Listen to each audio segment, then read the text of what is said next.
All right, welcome back to Ryan's On-Site Repairs. Today you're going to be looking over my shoulder at this vacuum pump. It's for Dr. Criley at Grove City College. It's a Welch Dry Fast Ultra Plus. Looked it up online and man, it might be like a $4,000 pump new. I guess I'm getting into lab equipment repair. That's kind of neat. But you know, it's just another appliance that has a motor and seals and O-rings. Let's find the right bit size to get the top off of this. Oh, just so you see what it does. Turn the thing on and no vacuum. I think this is the outlet because it says never block the outlet port that's on the back. So I assume the side is where it's supposed to be sucking from. That side over there. Oh, it just shut off. That's interesting.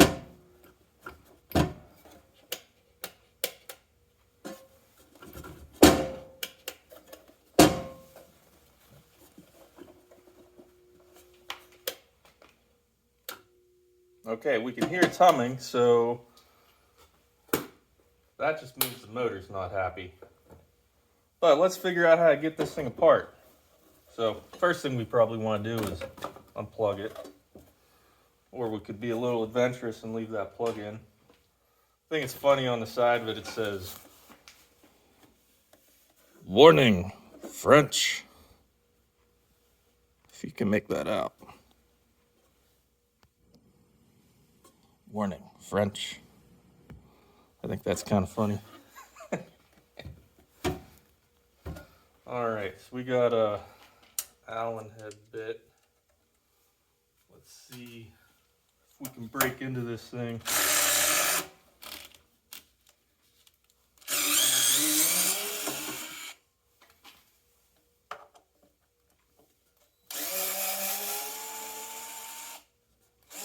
You know what? Let's not take the feet off just yet.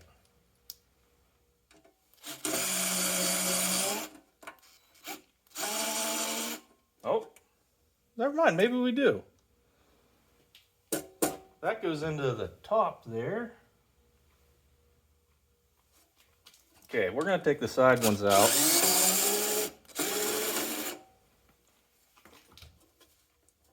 That definitely loosened up that side. Kind of scared about this side because I've got that port there. I don't know if I need to unscrew that.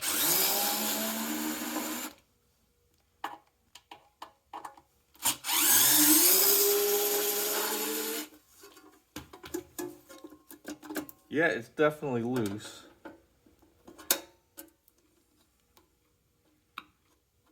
We'll just pop those bolts out. Put them in a safe spot so we don't lose them. Let's get the little tick up.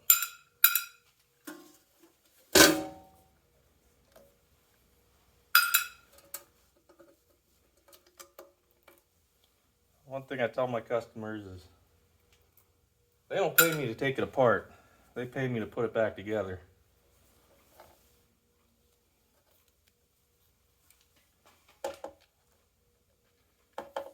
So make sure you get all your little washers and stuff that are protecting the rubber.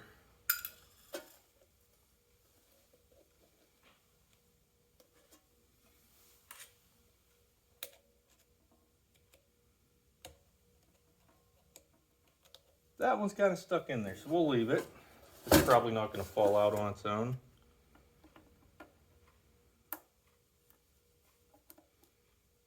That one did. Okay, we'll take it out.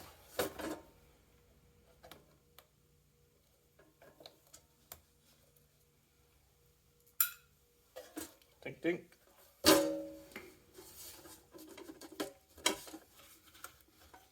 All right. we got something on the backside holding us up. Do you still see? Yeah.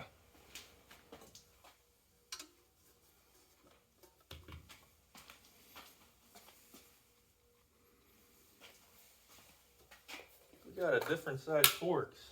What's up with that? Not Torx, Allen. Why can't they just use the same screw?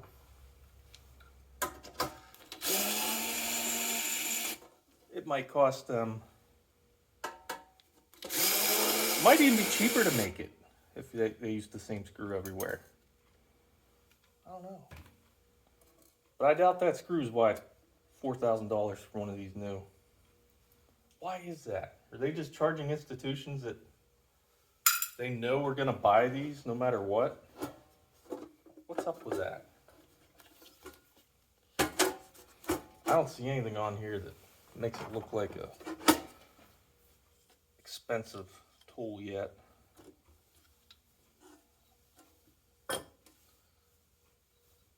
Just looks like hospital grade stuff, lab grade stuff.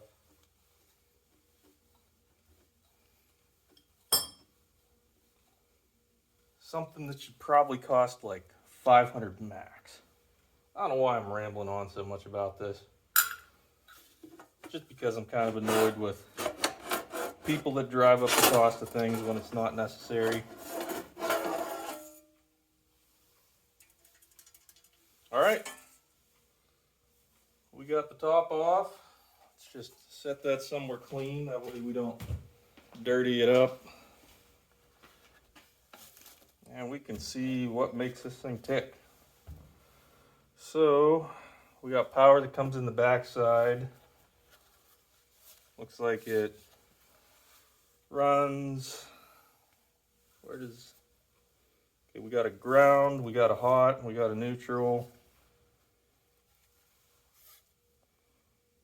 The neutral runs in the motor. And the switch also runs into the motor. Okay. So we got a capacitor, we got the motor, we got two diaphragms that kind of walk back and forth up and down, I guess. And there's probably some check valves in there. That's what I'm guessing is wrong with this, because it turns on, but it doesn't suck. We need to make this thing suck.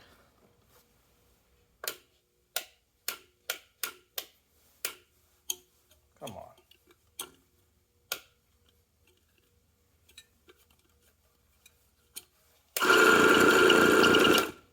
Maybe he sucked something up into it.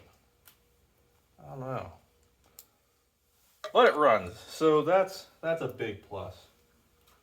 That means we don't have to figure out how to put a new motor in it or fix the motor. I can deal with this stuff up here.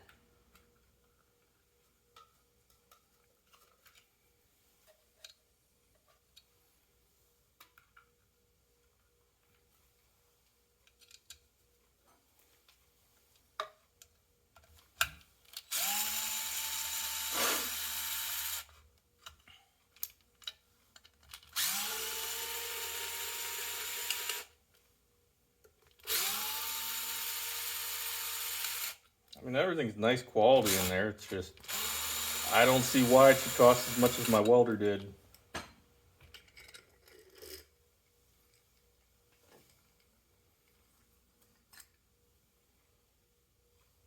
We'll pull the other one off while we're at it. Break into this bad boy.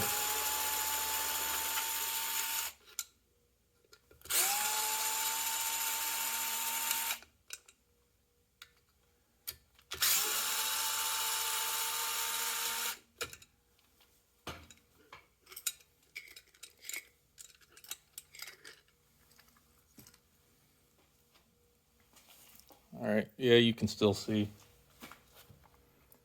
Okay, so we got both of these. They look like HDPE, UHMW, I don't know. Some kind of dense plastic. Probably UHMW, chemical resistant and durable. How does the check valves work in these? I'm figuring it out as we go. Whoa. Okay.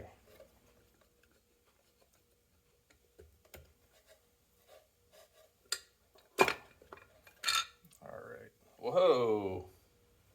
Whoa. Something melted that. That's not good. Looks like solvent got in there and ate up that diaphragm. You guys see that? The diaphragm is on the connecting rod still. And that's supposed to pump this up and down, go ooh, ooh, ooh, ooh, ooh, and suck through there. Is the other one intact? Yeah, the other one's intact. Okay, so this is what we're... Oh, that one's broken too. Okay. So, the diaphragm is still there, but solvent got into it.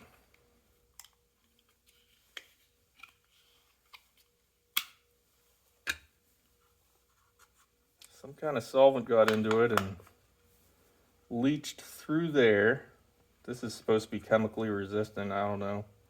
I don't know if acetone or who knows what kind of nasty stuff in that lab they got through this. Some kind of solvent got in there that shouldn't have been because it ate through the chemically resistant seal on top of the diaphragm and then started eating up the rubber on the back. So let's see if we can find these online. If not, let's see if we can cheat and figure out how to repair them or remake them. But pretty much what was happening was, let me get you off the tripod so you can see a little bit better.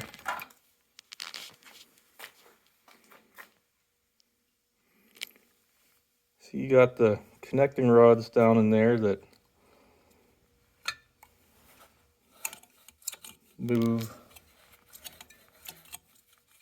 You got a crankshaft on the motor on each end, and they're opposing strokes so that they work together and make even vacuum rather than pulsed vacuum. And the connecting rod goes up and down and vibrates this in and out whenever it's attached like it's supposed to be. This is supposed to be one with this.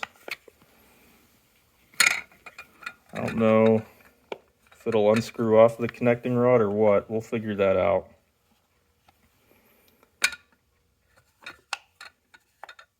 Yeah, we'll get that figured out. We'll see if we can order parts. We'll get it back together. I'll get back with you guys once I have more information. All right, we're back for more.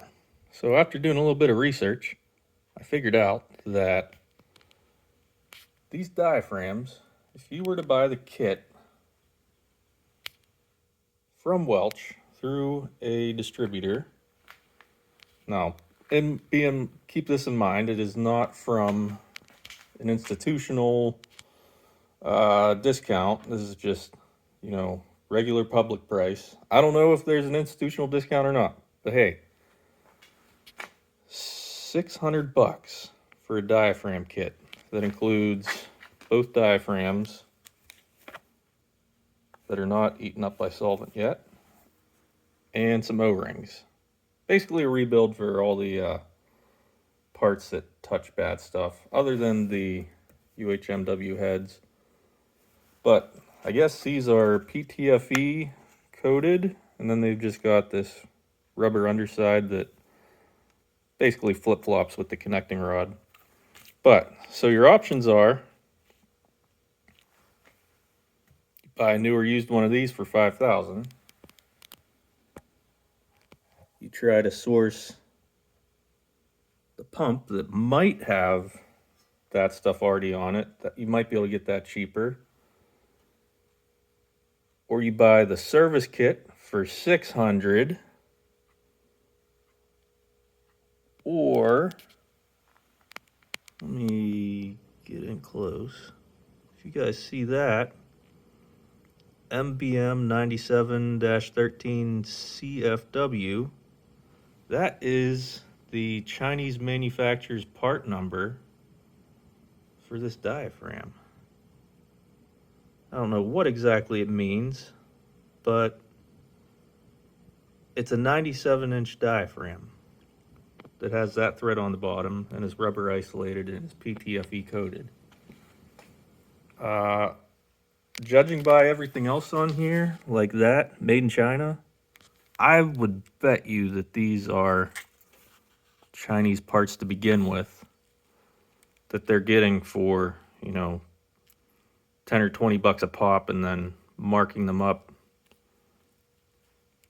1,000% or more, whatever you want to call it. I'm not doing the mental math right now. 20 bucks to 300 bucks a diaphragm. I found you can get these on eBay for 180 bucks a piece.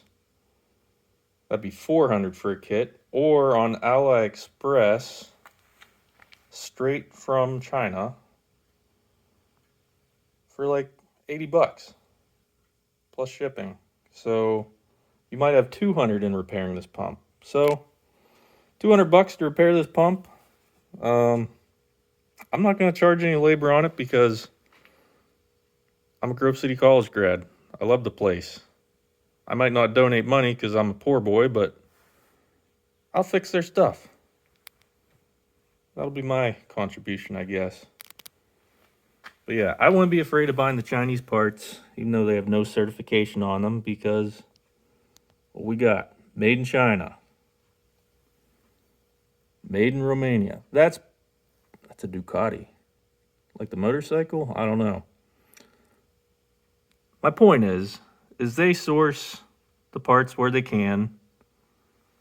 Yeah, they use good quality stuff, but you're not doing any better. There's not an American company selling these diaphragms that you can get them from. So that's not my phone number, but you can call that and spend $1,000 or so, maybe more, on getting it fixed. Warning French. I still don't know what that means, but that's it. There's your diaphragm. There's your solvent damage. I think we're going to fix it. See ya. Let me know what you think in the comments. Ryan's On Site Repairs out. Subscribe.